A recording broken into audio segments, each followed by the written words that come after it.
He would be 36 at this point with a total savings amount of 197k, which would be his Coast FI number.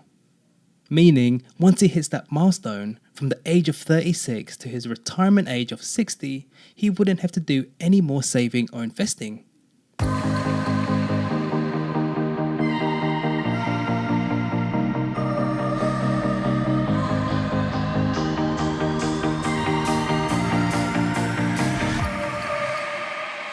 You don't have to wait until you reach financial independence to start enjoying your life. You can do that much earlier and start living a life that you love and that's true to you. Welcome to Freedom Before FI. Using FIRE and life design techniques, we help you create freedom on your way to FI instead of waiting until you're retired to do the things that light you up. I'm your host Greg, a FIRE movement and life design enthusiast. If you're itching to get freedom now, then let's do this.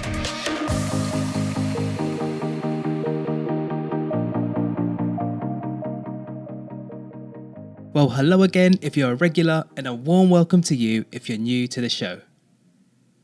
Now, I know that achieving FI can seem like a massive and daunting feat, and that's exactly why I created this podcast to help you find ways to get elements of freedom that FI can provide on your way there. And by the way, I'm still on that journey myself. Now, one of the ways to unlock these freedoms is by reaching some of those key FI milestones on the way. So for example, being debt-free, getting what we call FU money. As you might know, one of my favourite milestones on the journey is Coast FI, or Coast Financial Independence. And one of the perceptions I wanted to address that holds people back is thinking that achieving FI is only for people with massive salaries. So today, I wanted to just provide a quick example on how FI can also work for us average earners, and hopefully it will give you some hope to keep going. Alright, let's just take a quick look at what Coast FI actually is. If you're a newbie to the show, Coast FI is essentially a point along your accumulation phase where you've saved and invested enough that if you leave it, i.e. don't add a single dollar or pound, it will compound over time to reach your FI nest egg number in the future. It's basically putting your investing on hold, and the funds that were supposed to go to investing can then be rediverted to other areas, like maybe it's paying off debt, starting a business for example, or my favourite thing to do is to reduce your income. And I know that doesn't sound quite right in the FI space.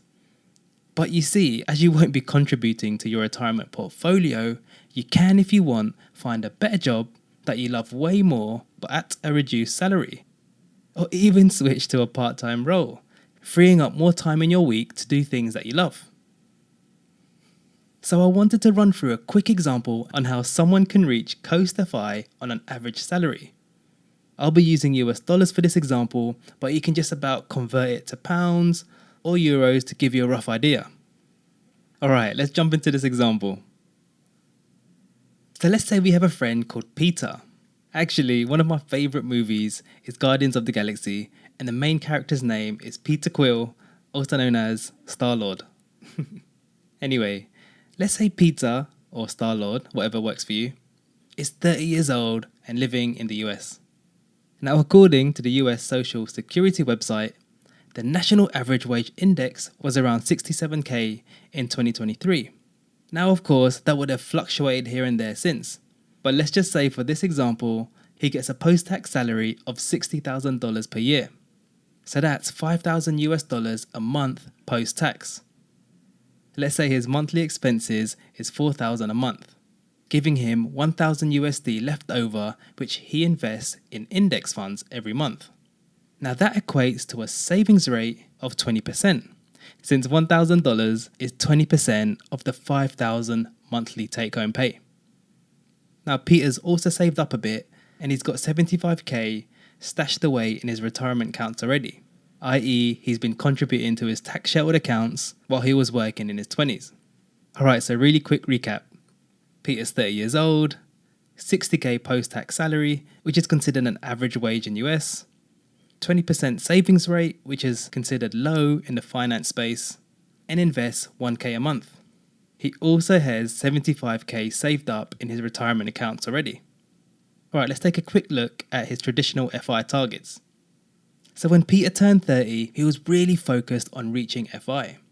And he calculated his FI number target to be 1 million USD, which is basically his estimated yearly expenses in retirement of 40,000 a year multiplied by 25, which gives us 1 million USD. And that's his FI number target using the 4% rule. And his goal is to retire at the age of 60. So I'm going to discuss two scenarios to explain how Peter can get to Coast FI with an average salary. Alright, let's kick things off with scenario A. In Peter's current financial situation, his Coast FI number at 30 years old is approximately 132,000 USD. By the way, I'm using the free Coast FI calculator on Wallet Burst, which is quite user friendly actually. I'll also place a link in the show notes. Now, as we said earlier, Peter already has 75k stashed away. If he could magically appear an extra 57,000 USD in his account this year, he can already be Coast FI. Now, assuming he doesn't have a magic wand, if he continued investing his 1k a month using an inflation-adjusted 7% market return, it would take him 6 years to get to Coast FI. He would be 36 at this point with a total savings amount of 197k, which would be his Coast FI number. Meaning, once he hits that milestone, from the age of 36 to his retirement age of 60, he wouldn't have to do any more saving or investing. Best friends, compound interest, and Father Time will team up to do the heavy lifting to get his retirement accounts to 1 million by the time he turns 60. Reaching Coast FI at 36, if he wanted to, Peter could find part-time work that just covers his monthly expenses, as that's all he needs to cover once he hits Coast FI. Okay, let's take a look at scenario B. Now, if Peter was able to double his monthly contribution, i.e. go from investing 1,000 USD to 2,000 USD a month by finding creative ways to save, Peter could get to a 40% savings rate. Essentially, he could cut his Coast FI timeline in half to get there in 3 years, so by the time he turns 33. His Coast FI number target at this stage would be around 161,000 US dollars. Again, if he reaches this milestone, Pete can take his foot off the gas as his retirement accounts can build up in the background. Now, why is this beneficial?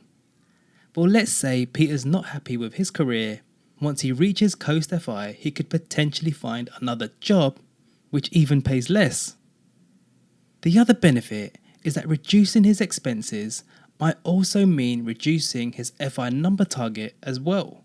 So it's a double-edged sword.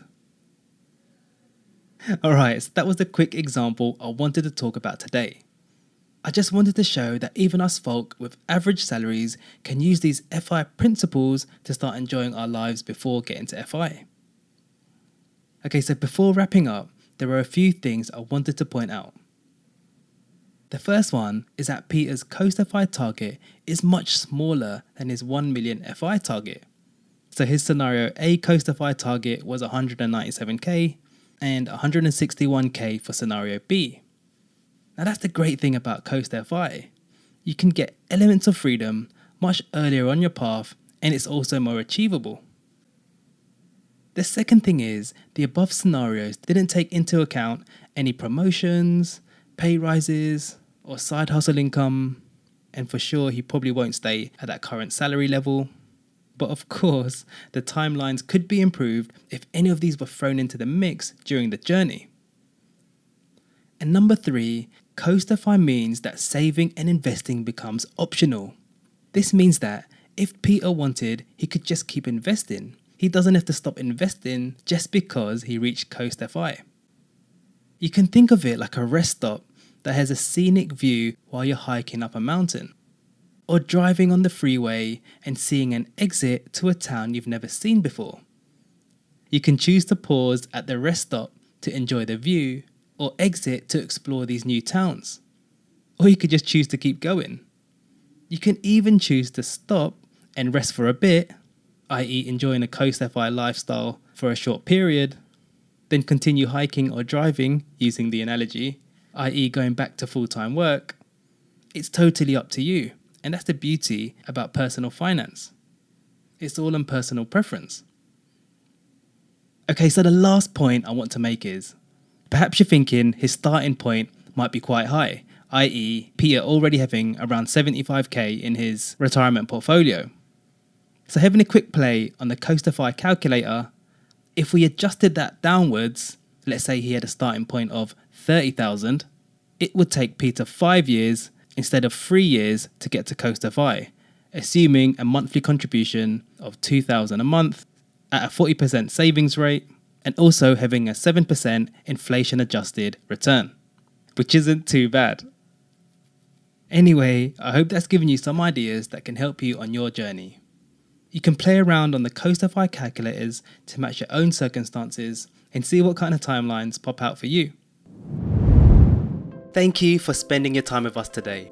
If you need more help, you can check out our free guides and services on our website, freedombeforefi.com. If you have a burning question or just want to chat, don't hesitate to drop me an email at greg@freedombeforefi.com. If you found the show useful and want to be notified of future episodes, you can click follow on Spotify, Apple, or the app you're currently using right now. If you think the episode will help a friend or a colleague, feel free to share it with them.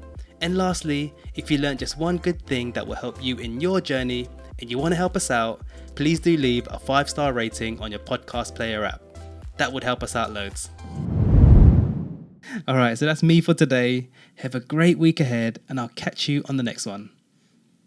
And as always, practice gratitude, live life by your design, and do things that make you smile. You got this.